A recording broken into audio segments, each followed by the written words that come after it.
Okay, I want to give an update on my Gator Tough G3, my G3 Gator Tough 17 center console, which is basically the exact same boat as the G3 Bay Series 17.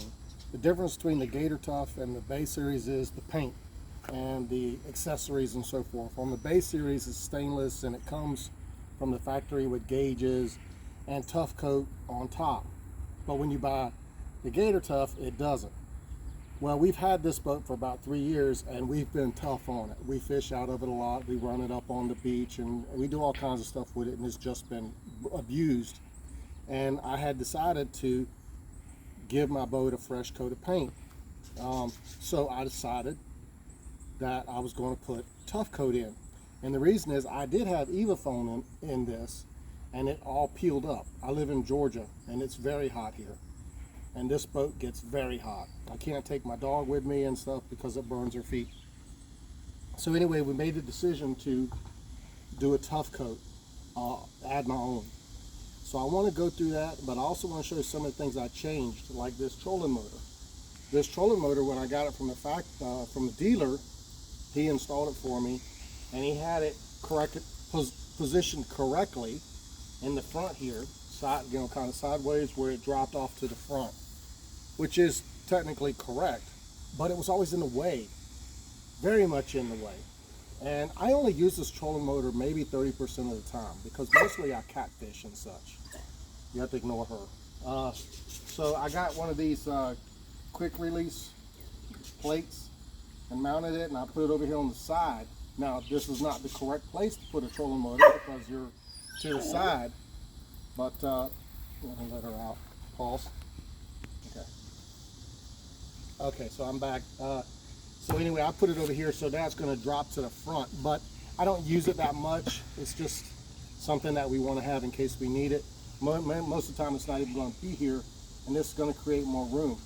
Plus I wanted to mount a LED bar up here because I mostly do a lot of nighttime catfishing and such. So this is just something I got from Harbor Freight, 3,000 lumens, and I wired it directly into the place here where the nav light goes. When you go up underneath here, you'll see it has two wires that split off, and I wired this LED directly into that, but I put a switch right here on the trolling motor plug mount, so I can operate it from here. And the other thing I did is I hate this LED, this navigation light pole, red and green, so I mounted just cheap Amazon red and green lights here. I'll turn the master power on so we can see I can control my LEDs here. And I also have two LEDs up on my bar, but if you'll know that if you put your LED lights up there on that bar, when you use them up there, it blinds you because of the deck wash. So now I've got this one here, and I've got this TUFFCOAT. And I use the Millennium seats, of course. These are better than the factory. And let's see what other upgrades. My boat came from the dealer factory with a leaning post.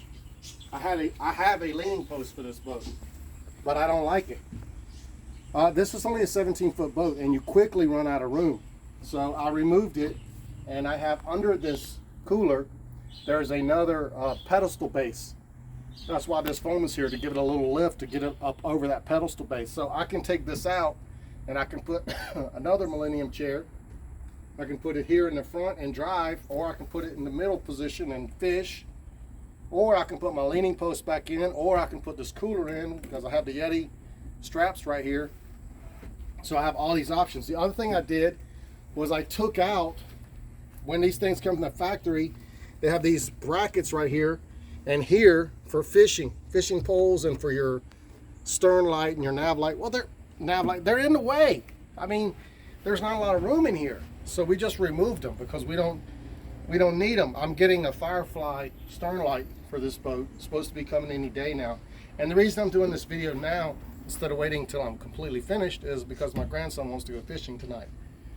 So we're going to go out tonight and do some fishing, and I wanted to just give a quick update. But I use the Smackdown rod holders.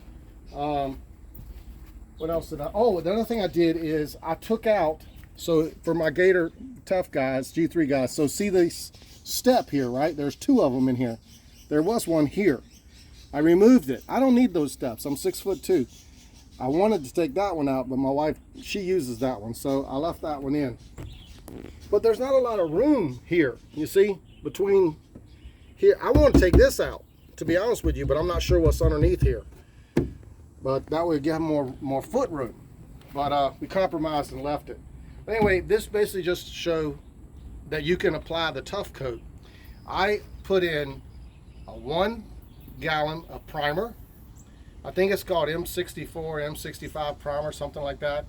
It's for metal primer from TUFFCOAT. And then I bought 1 gallon of desert Key West sand from TUFFCOAT. And when I mixed it, I made a mistake and didn't get all of the granules off the side.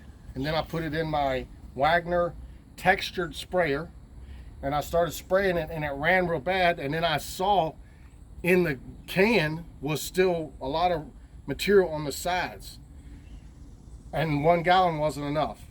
You really need like 1 1/4 gallon. So I ordered another gallon, and then I got a 2 gallon bucket, and I dumped it all in the 2 gallon bucket and mixed it in there, so that way I got good coating, and then applied it. So you're gonna, if you do this, you just go ahead and bite the bullet and order an extra gallon. That way you get a nice thick coat. Now look, the sun is shining in my hand, and we're in Georgia.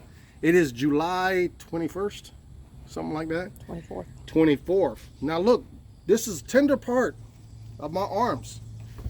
I'm right here on the heat, man. I mean, you could not do this before.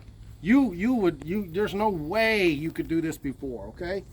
And you see my tender part is right here, you know? Let's see if I can get her.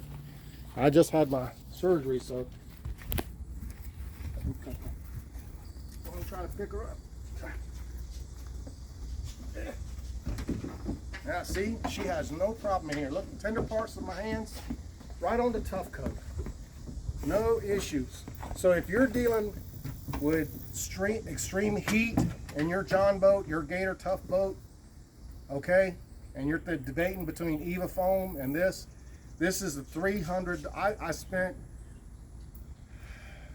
well, I bought the Wagner the sprayer, so that was 119, and a gallon of this is $95, and the primer is $65. So I have 2 gallons at $95, 1 gallon at $65, and the sprayer. But I guarantee you that evafoam costs more than that. We got it from Amazon. Yeah, from Amazon. And like I said, about 2 o'clock in the afternoon here right outside of Atlanta, Georgia. And look at my arms in here. Okay, see? I mean, you can't do this normally now. And then I saw my wife showing the sides here. I did a little bit of camo work only to cover up scratches. That's all that is. I don't care. I mean, this is a fishing boat. It's not a glamour boat. So basically this is just sponge. I took the sponge and I sprayed a camo paint in a paper plate, and then I dipped the sponge and I just kind of tap with the sponge. And I'm going to put some more on here to cover up some more. See, I got some big scratches like on the other side. Especially here's a big scratch right here. There's my Fish Bandit sign. Big scratch right here. But see, now you can't see them as much as you could before. Hey, and the thing is, this ain't a base series with the urethane coating and all that. If you don't like it, just respray paint it and be done with it. It's not a big deal. But the most important thing I wanted to show you was the TUFFCOAT, how the TUFFCOAT works. So anyway, we're going fishing tonight. Thanks for checking it out. Talk to y'all later. Bye-bye.